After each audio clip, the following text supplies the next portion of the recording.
Welcome back. Man, what a day. Uh, so, as we know, Vance McDonald tested positive, right? Said in the earlier video. Well, then I'm sitting at work, and here comes the notifications. 4 players added to the COVID list. Shocker, right? Okay. Gerald Hawkins, Samuels, Vince Williams, which is a huge blow if he doesn't test negative 2 times in a row, and the Hall of Famer himself, future Hall of Famer Ben Roethlisberger. You gotta be friggin' kidding me here. And normally, if you watch my videos, you'll hear me bash other teams. Well, this will be one where you hear me bash mine, because it is retarded, and I hate to really use that word, but it is retarded to the fact that if you as an athlete all week had cold flu-like symptoms, that you're even near the team, especially with COVID going on, right? You should have been in quarantine then. And, all the reports can come out and say, that you tested negative. All of a sudden Monday you test positive, right? Okay. And I get that. But did we not learn from the Baltimore Ravens fiasco with Marlon Humphreys? No, we didn't, right? We must not have. It was stupid of the Steelers organization to let Vance McDonald be anywhere near the team, on the plane, in Dallas, mind you, okay? He offered not one contribution to the game whatsoever. It's not like we needed him. We had Eric Ebron, so we didn't need Vance McDonald. He should have been in quarantine, and none of this would have happened. None of this would have happened, right? Okay. So, now we got to play Cincinnati, right? What happens if Ben tests negative? Ben tests negative twice, he'll play. But what if he doesn't? I got to watch Mason Rudolph? Are you freaking kidding me? You gotta be kidding me, right? You gotta be. Listen, if Matthew Stafford could get over COVID that quick and test negative twice before game day, listen, then Ben can do it too. The same thing with Vince Williams. Samuels, he's really all for nothing, and he kind of gets the shit end of the stick. With the fact that we have McFarland, Connor, and he gets the shit end of the stick on that one. Going on to other things in football, because literally it just annoys me with the whole how the Steelers, who are a smart organization, can make such a dumb move by letting Vance McDonald travel with the team. Again, I wouldn't be surprised if fines come down for it. There should be I'm sorry, there should be a punishment for it. There really should be, because there's protocols in place. You as an athlete, regardless of the sport you play, you have to be mindful of your teammates. And Ben's in quarantine now, and Ben's a married guy. He's got like 3 kids. So now you got that to factor in. Okay. But now let's go into more football related. So Jerry Jones says that they're not going to draft a quarterback because Dak's their guy. If Dak's your guy, then why aren't you paying him like it? What? Oh, because he's hurt now, right? So now this is going to be your way of lowballing him for a guy who is playing all out to get that contract, and a freak injury happens, and now, you're going to lowball him on the offer. That's my opinion on it. If not, then, hey, whatever then. But it's just surprising that Jerry Jones comes out and I think he just says it because Dak's hurt, but we all know Jerry Jones, he'll probably draft a quarterback, because he always does.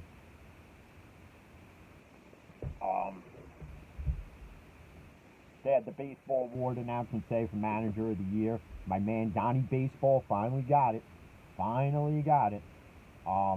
So congrats to him. If he wasn't one of your favorite Yankees growing up as a kid, and you watch Yankee baseball, then I don't know what to really tell you on that note. The Mets had their press conference today, announcing Steve Cohen's the owner. Steve Cohen, in a matter of 25 minutes, almost an hour. I didn't get a chance to listen to it because while I was working, the cell phone service sucks. But I heard that he won over every Met fan. That he said more promising things within an hour than the Wilpons did in 20 years. Alderson says that they're going to hire a president of baseball operations, but he just wants a seat at the table, not the head of the table. So it looks like it's going in a positive direction as far as this whole new Mets ownership. I didn't hear anything as far as if they're going to go find a GM, who their prospects are for a GM. Cohen also said he's going to spend money, but he's going to find the things that they need. So it's going to be there's going to be spending, but it's going to be monitored. So it's not going to be what you guys think it's really going to be. It's not going to be these extraordinary contracts and these outlandish contracts because, oh, they struck out on this guy, so let's offer this guy the money we would have offered to this guy. That's just to spend money stupidly, and I don't think Steve Cohen's going to do that. They are going to get some free agents. I just don't think they're going to be the free agents that you, the Mets fans, think they're going to go get. But again, we'll wait and see. I've been surprised before. Nobody thought the Mets would get Yoenis Cespedes, but hey, they did. What else we got here? Yeah, we already went over that. Nothing really else in sports today that really sparked my interest at all. Other than, I was talking about it with somebody today, with the whole Jets Darno, the number one pick situation. And what annoys me with this, and I said it on my podcast earlier, so I'll say it here now. After that game last night, and you're up by 2 scores and you blow that game. If I'm Joe Douglas, how do you let this continue? How? I got to get in the mind of Joe Douglas for a minute. If I'm Joe Douglas and I'm sitting there in my nice little office over there in Florham Park, right? And I'm sitting there like this, and I'm watching that game, and I'm watching the replay of it, I got to be puking in the friggin' garbage can. Because, for the life of me, I can understand if the Jets started 0-3 and then won games, but if you won that game last night, Jets fans like, well, why are we winning now? We're already in line for the number one pick, so why are we going to do that, right? You lose the game. Oh, how did we lose this game? We were up by 2 scores. Either which way, as a Jets fan, I wouldn't say conflicted, but either which way, it's not good enough. Okay, if you lost, the other Jets fans who wanted to win would have been pissed. The ones who wanted the loss and you won, they would have been pissed. So it just would have been, a battle between Jets fans, right? So here's then where if I'm Joe Douglas, I gotta be sitting there as Nick Foles kicks the game-winning field goal. I gotta think to myself here, what the hell? Why am I allowing this to continue? And that's when you should have set the tone and immediately called down to the field and said, Adam, it's crap. Get out, you're fired. Because now what you're telling the Jet fans in general is you accept mediocrity. You accept it in all forms of it. Okay? You accept failure at any level. You accept all of it. Because obviously you're not holding Gase accountable, because if you did, you would have fired him already, right? Okay. So you don't do that. He's still the coach of this team. How you go into your next game with him as the coach of your team is absolutely, it's mind-boggling. And Adam Gase just sits there and he just has that dazed and confused look in his face, like he doesn't know what the hell's going on. And like it doesn't affect him. And if I'm the GM, if this isn't affecting you, then see you later, goodbye. And you could say, Jim, what's the point of firing him now? We're 0-9. What's really the point? Might as well just go 0-16, right?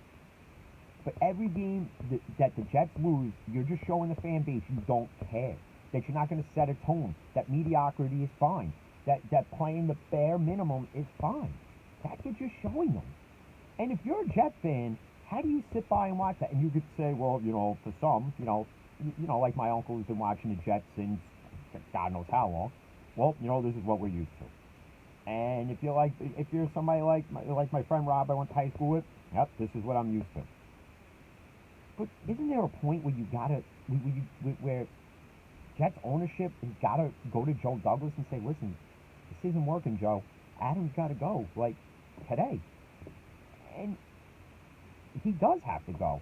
He haven't had a clue since he's been here. He's misused weapons that he had. You released one weapon you had because you couldn't trade him because you were asking for way too much for him. So when does it end? What's it going to take? Like, really, what's it going to take? And honestly, and again, the tone has to be set with firing Gase. That's going to show the Jets fan base that this GM is serious about rebuilding this team, and he's going to take the accountability for it. Because we know Adam Gase isn't going to take accountability. So Joe Douglas has got to take the accountability. If you're going to be a successful GM in any sport, you got to take the accountability. So Joe Douglas should have already had a press conference and said, "Listen, we fired Adam Gase, we cut the ties that bind, and Greg Williams is going to be the interim coach for the rest of the year, and Flacco is going to be our starting quarterback the rest of the year. Because if I'm Sam Darnold, again, I'm not playing the rest of the year. I'm not doing it. Why? Because Joe Douglas can say all the right things that Jets fans want to hear. But you and I know what he's going to do with Darnold. Okay? If you draft Trevor Lawrence, and Trevor Lawrence isn't a quarterback you draft and say, "Hey, kid, you're going to sit behind this guy," and blah, blah, blah. No. You want to try to build up Darnold's value to trade him, right? But here's the thing. You should have already been doing that. See, the way the Jets played last night for the first 3.5 quarters is the way they should have been playing all year. Because there's games where they just got blown out and smoked.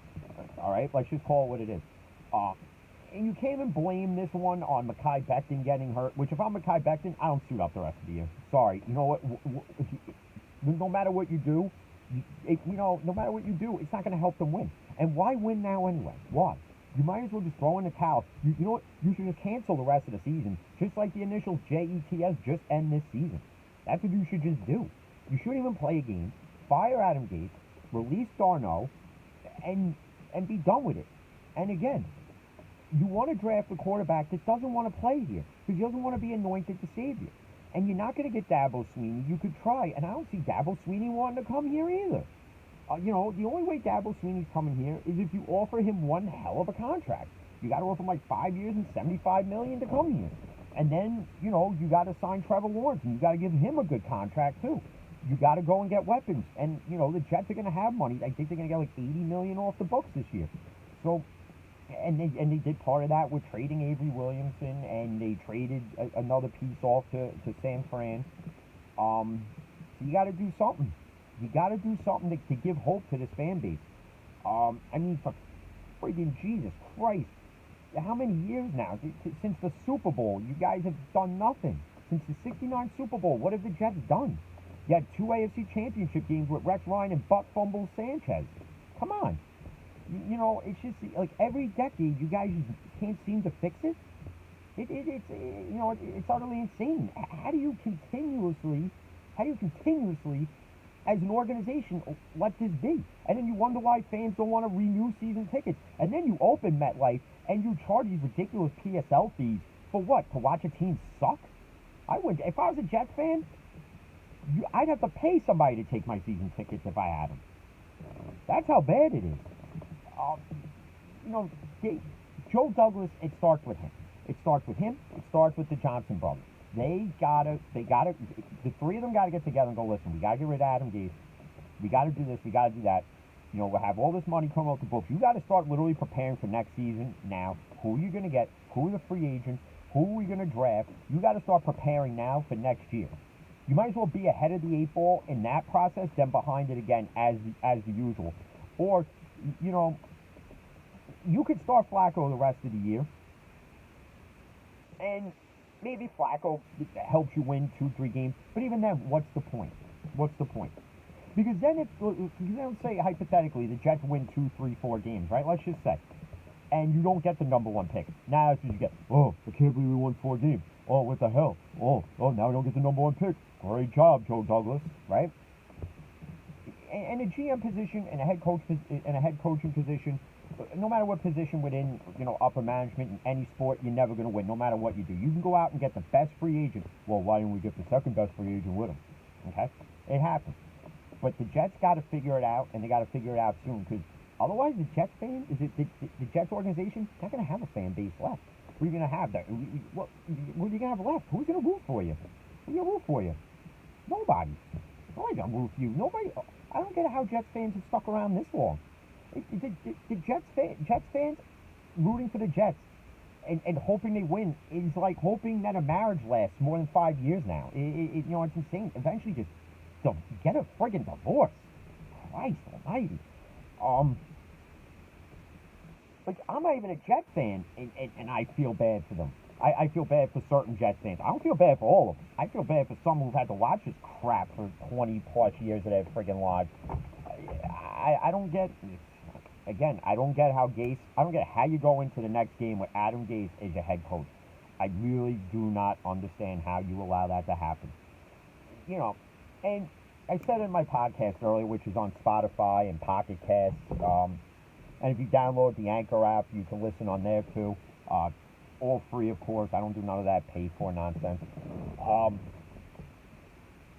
And this will prove my point on the mental stability of a head coach. And I'm going to use Mike Tomlin as the prime example. All right.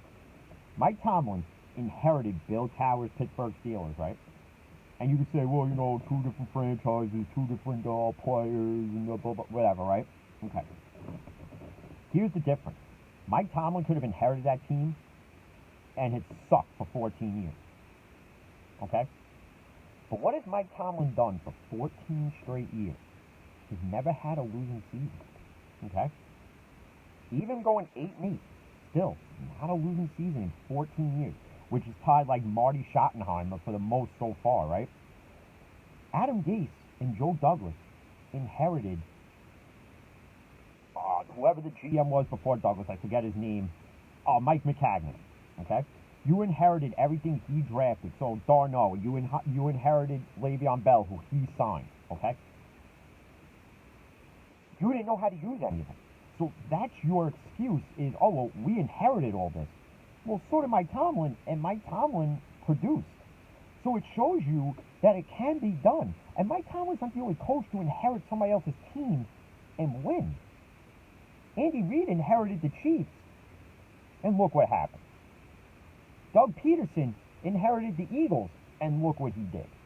It's a matter of coaching styles and mental stability, and Adam Gase just doesn't have it at any level.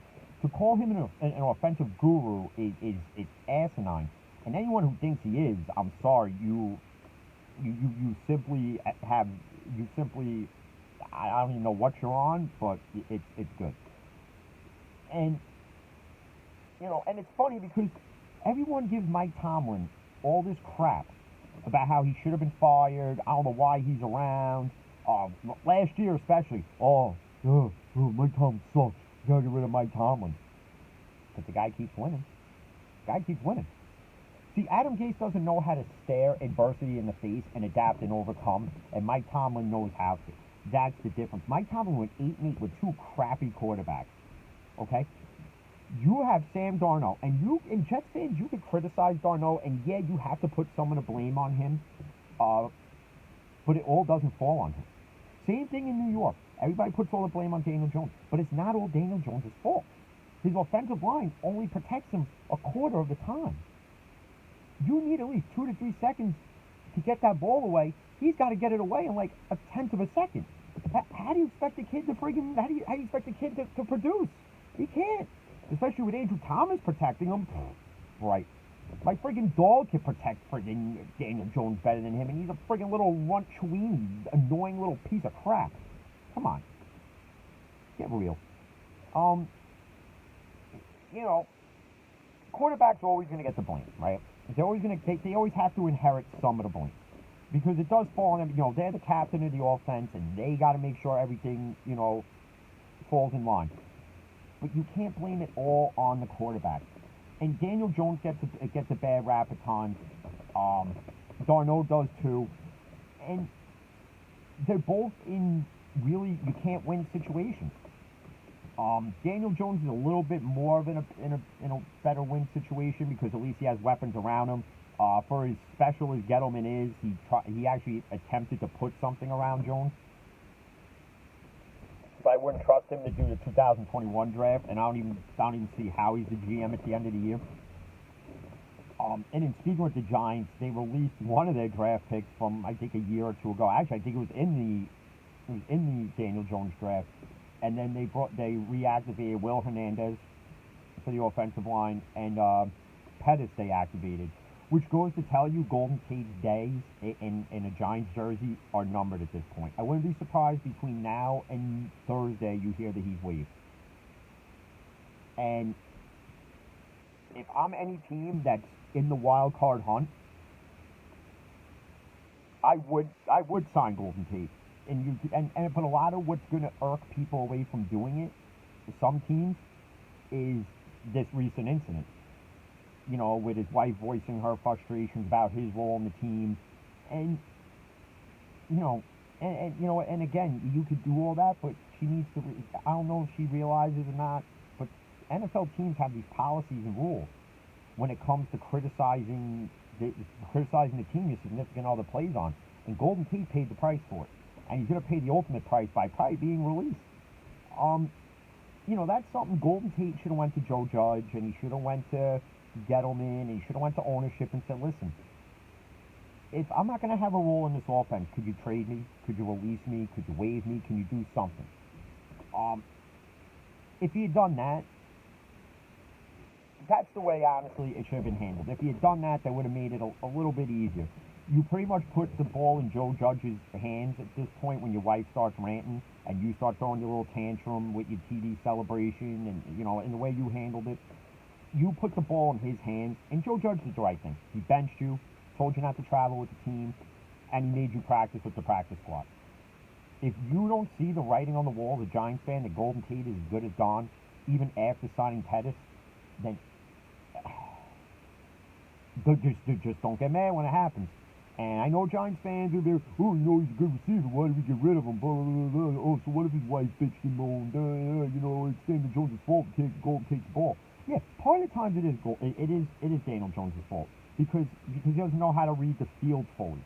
Okay, so I understand that, but that comes down to coaching him too. That comes down to giving a little extra time. And Jason Garrett, instead of clapping all the time, should break out that Surface tablet and be like, look, Daniel, look, see, you could have had Golden Tate here when he was covered by nobody, but you threw it here to Sterling Shepard, who was covered by 5 people, and come on. It's as simple as that. Daniel Jones isn't going to learn it all in one shot. And you say, well, Jim, second year. And, listen, Eli had a crappy first year, 2 years in this league, too. And he got knocked for it, too, but look what happened. So you've got to give the kid time. Nobody wanted, everybody gave Eli crap, and look what Eli turned out to be. Eli's a Hall of Famer. I'm not saying Daniel Jones is going to make the Hall of Fame, but Daniel Jones could have a decent career if they put the right pieces in place and have an offensive line who could protect them. That's all I'm saying. They got to strengthen up that defense a little bit as well. Their secondary, just like the Jets secondary, is very, very weak. And you could say, well, no, you got Peppers and Logan Ryan, and yeah, you do, but you can't just rely on them to cover everybody. You just can't. The Jets and the Giants, as far as when the season ends, they got to look at themselves in the mirror, and I think the Giants do this faster than the Jets do, and I think the Giants will make people accountable. I think Gettleman, honestly, I think he gets fired at the end of the year. I don't know who they would replace him with. I got to see who's out there. As much as Jets fans want to see Gase get fired, and I really hate to disappoint you, even I call for him to be fired, and I'm not a Jet fan. I don't see them doing it. I don't see them firing Adam Gase. And that is, and that right there will set the tone of, we accept the bare minimum across the board. The mediocrity. If you look in the dictionary in any language, mediocrity and Adam Gase will be right next to each other. Okay? Literally, mediocrity, it'll start with definition of Adam Gase, New York Jets head coach. Okay? Because if you didn't realize that he accepted mediocrity in Miami and that he was the problem in Miami, how do you then think that he's going to be the solution in New York? How? He's not going to be. No person's part of the problem, ever part of the solution. And Adam Gase, I think, needs to realize that. Adam Gase needs to look at himself in the mirror and realize, I'm not cut out for this. I'm sorry, I'm just not. And he needs to go coach flag football somewhere. That's what he needs to do. The Giants will correct their issues. Joe Judge isn't a bad coach. It's his first year. He gets creative with the playbook. Okay, gets very creative. I like some of the little plays that they do. But here's the issue. They get away from it too fast. And then they just go back to standard passing and standard run plays. You mix all that in together and see how much better Daniel Jones would really be. But again, you need an offensive line to protect him. And as long as the offensive line is not protecting Daniel Jones, you're not going to win. You're just not going to win. That's just the end-all, be-all to that. I really don't know what else to tell you as far as being a Jets fan or a Giants fan, other than this year sucks for both of you. And at least with this offseason, you'll see the Giants make moves. They're going to cut people. I would let Joe Judge and his coaching staff draft this year. If they keep Gettleman, I wouldn't let Gettleman near this draft, because literally, let's say you have the third or fourth pick, he's going to take a kicker. Let's just, and you can say, Jim, real funny, but, again, I'll say this. I've never knocked drafting Daniel Jones. The issue is, and Giants fans will agree, and I know many that will, it's where you drafted him. You literally had the 6th pick. You had the 14th pick. You traded back up to the 30th pick. You could even took Daniel Jones there. That would have been acceptable. With the 14th pick, you pass on DK Metcalf. Just think about DK Metcalf on the Giants. He probably wouldn't be doing nearly what he's doing in Seattle with Russell Wilson, but that would be one hell of an offensive weapon to have that you passed up on. See, because again, you read these combine reports and all this other nonsense, and that deters coaches from drafting. Well, it didn't deter Pete Carroll from doing it. And even like with the Cowboys, they pass up on T.J. Watt to get Taco Charlton, and look how that worked out. Taco Charlton didn't even last 2 years in Dallas. He got released, and then Kansas City picked him up. And look at what T.J.'s doing. T.J.'s on his way to a Hall of Fame career. So, not all scouting reports are that accurate. But Dwayne Haskins, with Washington, his scouting report and combine said that he's NFL ready. Well, apparently he's not. But then again, he had one head coach, and now he has another head coach, and it was one offensive scheme to another offensive scheme. So how do you really expect a rookie quarterback going from year 1 to year 2 to learn that? He has to learn one offense and then relearn a new one, especially when there was no training camp. So you can't put it all on Dwayne Haskins in that scenario. Listen, honest, and we all knew Washington wasn't going to get anything for him. That's why he's still on the team. Like I said, I even read reports that he may be the starting quarterback again. Because how do you trot Alex Smith out there with that injury? That is such a huge risk. And I say it week in and week out. It's a huge risk putting him on the field. I get he wanted to prove he can come back, and he got there. But I just would have retired. Okay, you know what? You played a quarter here. You proved to the world you can come back. You faced it. You stared adversity in the face and you won. But now I would just walk off into the sunset before something else happened. But then also too with Dwayne Haskins, all the reports now is that he's immature. He doesn't want to learn the offense, or that he just simply can't learn it. How do you know? You got to teach. See, here's the issue. If you can't coach a player, then yeah, you get rid of him. But you got to try. Okay, you got to try to coach him at least. If after 3 or 4 times he's still not understanding it, or he just doesn't want to learn it, okay, you know what? To get the hell out. That's it. It's really as simple as that. And then to think that Steelers fans wanted us to trade for him, come on, literally not. But hopefully in the next few days, though, we get good news that everybody on the Steelers COVID list tests negative and nobody else catches it. Because again, I'm going to say it again, I'm not taking the Cincinnati game lightly. They're not a bad team in Cincinnati. They're coming in with injuries, just like we're going to be coming in with injuries as well. Joe Burrow is playing decent football. Now that he's acclimated into the NFL, I think they're starting to protect him a little bit more. I don't think he's getting sacked nearly as much.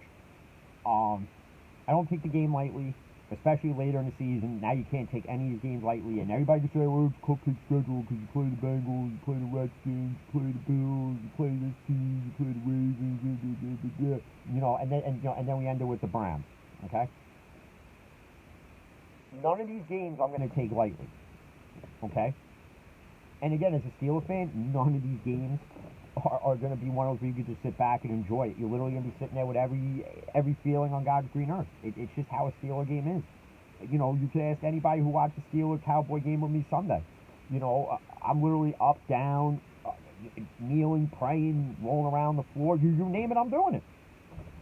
But that's how I get with Steeler games. And you know, if you're a diehard football fan of your team, I'm sure that's how you get too. You get pissed, you're happy, you're mad, you're sad, yeah, whatever it is. Which is probably why I really don't go nowhere to watch the games. That's how I get thrown out within the first 5 minutes of the first quarter. But I had a real long day at work, so I'm going to go and relax. Might work on my podcast a little bit later. Again, you can check it out on Spotify. You can check it out on Pocket Cast if you have Anchor. If not, download it. It's all free. Subscribe. Check out all the other videos I posted. And to those who have subscribed, to those who have been watching, appreciate it. Just want to let you all know that. Till then, mask up, stay safe. As always, peace.